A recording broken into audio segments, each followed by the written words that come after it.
Subuh hari itu di hutan tropis Sarawak, Atira dia rasa ada sesuatu yang mengikuti dari belakang. Bukan bunyi ranting dipijak, bukan deru angin yang menyapa telinga, tapi satu perasaan meremang. Bulu roma menegak walaupun peluh menitik membasahi baju. Dia mempercepatkan langkah cuba menepis perasaan aneh itu. Atira, seorang jurutera muda dari Selangor, bertugas sementara di Sarawak untuk projek pembinaan jambatan di satu kawasan pedalaman. Kerja lapangan sebegini bukan asing baginya. Dia jenis yang berani, tidak mudah gentar. Tapi pagi ini sesuatu terasa berbeza. Hutan Borneo memang terkenal dengan keindahannya, dengan pokok-pokok menjulang tinggi, lumut menghijau di setiap batang, bunyi serangga yang memekak telinga, tetapi pagi ini semua itu terasa sunyi, sepi yang menakutkan. Dia datang ke Sarawak seorang diri, meninggalkan kesibukan kota dan keluarga di Selangor, tinggal di kuartus yang disediakan syarikat, sebuah rumah kayu sederhana yang terletak di pinggir kampung berdekatan tapak projek. Kehidupan di sini jauh lebih tenang. Malam-malam dihabiskan dengan membaca buku atau menelefon keluarga. Kadang-kadang dia akan berbual dengan pekerja-pekerja tempatan, mendengar cerita-cerita mereka tentang hutan, tentang adat resam, tentang kepercayaan yang masih kuat berakar. Pagi itu dia keluar awal untuk meninjau keadaan tapak projek. Jalan masuk ke tapak projek memang melalui sebahagian kecil hutan. Biasanya ada beberapa pekerja lain yang turut berjalan kaki bersama, tapi hari ini dia seorang diri. Mungkin itu sebabnya perasaan aneh itu semakin kuat mencengkam. Semakin jauh dia berjalan, semakin dia merasakan ada mata yang memerhati. Dia menoleh ke belakang beberapa kali, tapi hanya melihat pepohon yang padat dan kabus pagi yang masih tebal.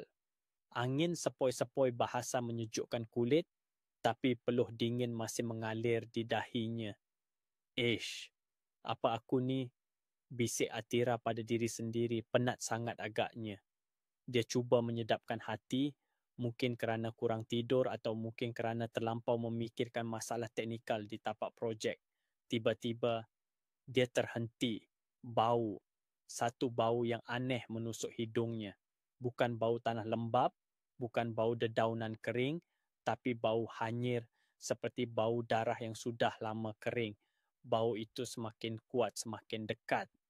Atira menutup hidung, matanya melilau mencari punca bau tersebut. Dia melihat ke atas, ranting-ranting pokok berayun perlahan. Dia melihat ke bawah, daun-daun kering bertaburan di atas tanah. Tidak ada apa-apa yang mencurigakan, tapi bau hanyir itu semakin kuat membuatkan dia mual. Dia meneruskan perjalanan dengan langkah yang lebih pantas. Dia ingin segera keluar dari hutan, ingin segera sampai ke tapak projek. Tapi bau itu tetap mengikutinya semakin lama semakin kuat. Sampai di satu selekoh dia terhenti lagi. Di hadapannya, tergantung di sebatang pokok, ada sesuatu yang merah, basah dan berlendir. Jantungnya berdegup kencang. Dia tidak mahu mendekat, tidak mahu melihat apa benda itu, tapi kakinya terasa berat seolah-olah terpaku di tempatnya. Perlahan-lahan, dia memberanikan diri mendekat. Semakin dekat dia mendekat, semakin jelas dia melihat. Benda itu kepala. Kepala seorang wanita, rambutnya panjang dan kusut masai, matanya terbeliak, mulutnya ternganga. Darah menitik-nitik dari lehernya yang terputus. Atira menjerit, jeritan yang memecah kesunyian hutan. Dia tersungkur ke tanah, badannya menggigil ketakutan. Dia tidak percaya dengan apa yang dilihatnya, mustahil. Ini semua pasti mimpi, mimpi buruk yang sangat nyata. Dia cuba bangun, cuba melarikan diri, tapi kakinya terasa lemah. Dia merangkak, cuba menjauhi kepala itu, tapi kepala itu seolah-olah bergerak. Ia bergoyang-goyang, matanya seolah-olah mengejarnya. Atira menjerit lagi. Dia menutup matanya, tidak mahu melihat. Dia merangkak sekuat tenaga, cuba menjauhi mimpi ngeri itu. Akhirnya, dia sampai di pinggir hutan, di tapak projek. Dia bangun, berlari sekuat hati menuju ke pejabat. Pekerja-pekerja lain terkejut melihat keadaannya. Mukanya pucat lesi, badannya berlumuran lumpur, matanya penuh ketakutan. Atira, kenapa ni? Tanya seorang pekerja. Atira tidak menjawab. Dia hanya menggelengkan kepala, cuba menenangkan diri. Dia perlu memberitahu mereka tentang apa yang dilihatnya di hutan. Tapi suaranya tersekat di kerongkong. Selepas beberapa minit, dia berjaya mengawal dirinya. Dia menarik nafas dalam-dalam, cuba menenangkan degupan jantungnya. Saya nampak kepala di hutan, katanya dengan suara yang bergetar. Pekerja-pekerja lain saling berpandangan. Mereka tidak tahu sama ada hendak percaya atau tidak. Atira bukan jenis yang suka bergurau. Dia seorang yang rasional, seorang yang berpegang pada fakta. Kepala? Kepala siapa? Tanya seorang pekerja lagi. Atira menggelengkan kepala. Saya tak tahu. Tapi ia mengerikan. Ada darah. Dia tidak dapat meneruskan kata-katanya. Pekerja-pekerja itu memutuskan untuk pergi ke hutan untuk melihat apa yang dilihat oleh Atira. Mereka membawa parang dan lampu suluh. Atira ikut bersama walaupun dengan berat hati. Sampai di tempat yang dimaksudkan oleh Atira, mereka terkejut. Tidak ada apa-apa. Tidak ada kepala, tidak ada darah, tidak ada apa-apa yang mencurigakan.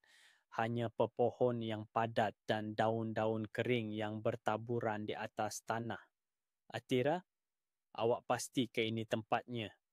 Tanya seorang pekerja. Atira mengangguk. Ya, saya pasti. Saya nampak dengan mata kepala saya sendiri. Kepala itu tergantung di pokok itu. Katanya sambil menunjuk ke arah sebatang pokok yang besar. Pekerja-pekerja itu memeriksa pokok itu dengan teliti. Tidak ada kesan darah, tidak ada kesan tali, tidak ada apa-apa. Mungkin awak salah tengok Atira, kata seorang pekerja. Mungkin awak penat sangat. Atira menggelengkan kepala. Tidak, saya tidak salah tengok. Saya nampak dengan jelas. Kepala itu, ia memandang saya. Sejak kejadian di Sarawak, Atira seperti diburu bayang-bayang. Dia pindah kembali ke kampung halamannya di Selangor, mencari ketenangan di tengah hiruk pikuk kota yang semakin membesar. Pekerjaannya sebagai insinyur membawanya ke berbagai projek dan dia berusaha keras untuk tidak membiarkan pengalaman pahit di hutan Borneo itu menghantuinya. Dia berusaha meyakinkan dirinya sendiri bahwa itu hanyalah mimpi buruk akibat kelelahan dan tekanan kerja. Tapi bau hanyir itu, wajah wanita berdarah yang tergantung di pohon, gambaran itu terlalu jelas, terlalu nyata untuk dilupakan begitu saja. Suatu hari, Atira ditugaskan untuk melakukan inspeksi di sebuah flat lama di pinggiran Sungai Buloh. Flat itu sudah lama ditinggalkan, sebagian besar unit kosong dan kumuh. Cat dinding mengelupas, koridor gelap dan pengap, dan bau lembab menusuk hidung. Atira merasa tidak nyaman sejak awal. Udara terasa berat, seperti ada sesuatu yang mengawasi gerak-geriknya. Dia ditemani oleh Farid, seorang kontraktor muda yang bertanggung jawab untuk merenovasi flat tersebut. Farid seorang yang ramah dan optimis, tapi bahkan dia pun tampak sedikit gelisah di lingkungan yang suram itu. Memang seram sikit tempat ni Atira, katanya sambil tersenyum kecut. Tapi nanti dah siap renovasi, mesti ramai yang nak duduk sini, harga pun murah. Atira hanya mengangguk, berusaha menenangkan diri. Dia mengeluarkan peralatan inspeksinya dan mulai memeriksa struktur bangunan. Dia mencatat retakan di dinding, kerusakan pada pipa air, dan masalah-masalah lain yang perlu diperbaiki. Semakin lama dia berada di dalam flat itu, semakin kuat pula perasaannya bahawa dia tidak sendirian.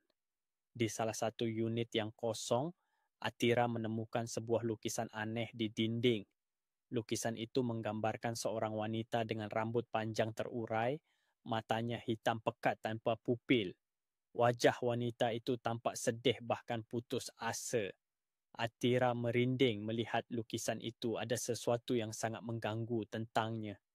Lukisan siapa ni? Tanya Atira kepada Farid. Farid mengangkat bahu. Entahlah, mungkin bekas penghuni dulu yang lukis. Dah lama sangat tempat ni kosong, macam-macam boleh jadi. Atira mencoba mengabaikan perasaannya yang tidak nyaman dan melanjutkan pekerjaannya. Dia berjalan ke kamar mandi dan mulai memeriksa pipa air. Saat itulah dia mendengar suara. Suara itu seperti bisikan halus datang dari belakangnya. Atira menoleh tapi tidak ada siapa-siapa. Dia pikir dia salah dengar. Mungkin hanya suara angin atau tikus yang berkeliaran di dalam dinding. Dia kembali fokus pada pekerjaannya tapi suara itu terdengar lagi.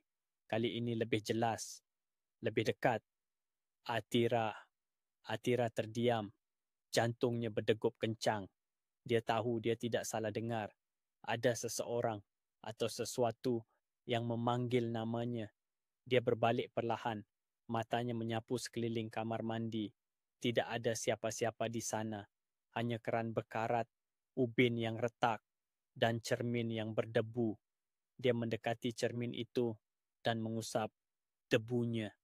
Saat itulah dia melihatnya. Di pantulan cermin di belakangnya berdiri seorang wanita. Wanita itu memiliki rambut panjang yang menutupi sebagian wajahnya.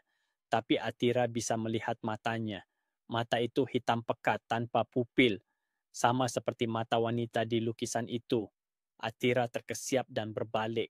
Tapi tidak ada siapa-siapa di belakangnya. Kamar mandi itu kosong. Dia mundur selangkah ketakutan. Dia tahu dia tidak berhalusinasi.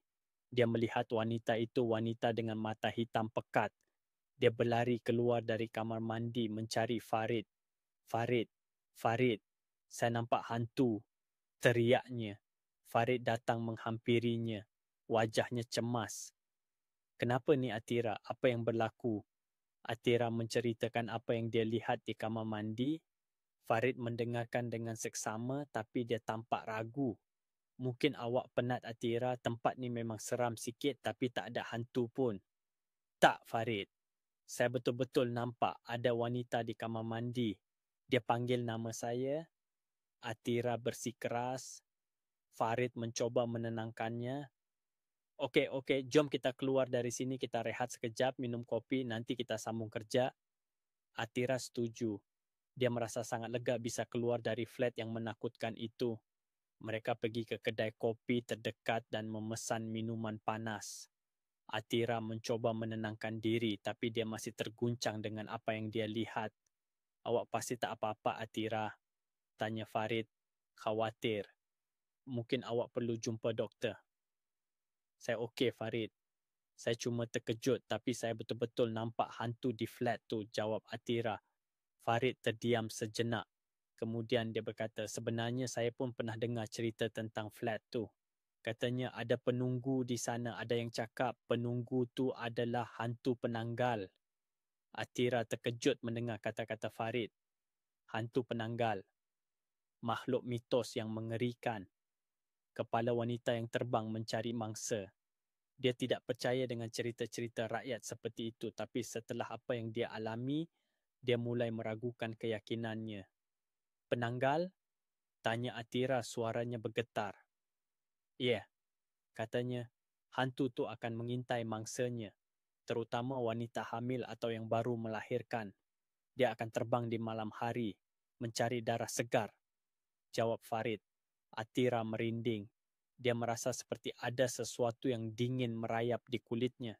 Dia ingat bau hanyir yang dia cium di hutan Sarawak. Bau yang sama dia cium di flat lama Sungai Buloh.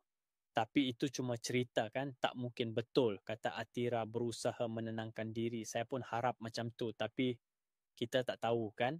Jawab Farid, suaranya pelan. Setelah minum kopi, mereka kembali ke flat itu untuk menyelesaikan inspeksi. Atira merasa semakin tidak nyaman. Setiap sudut dan lorong terasa mengancam. Dia terus merasa diawasi.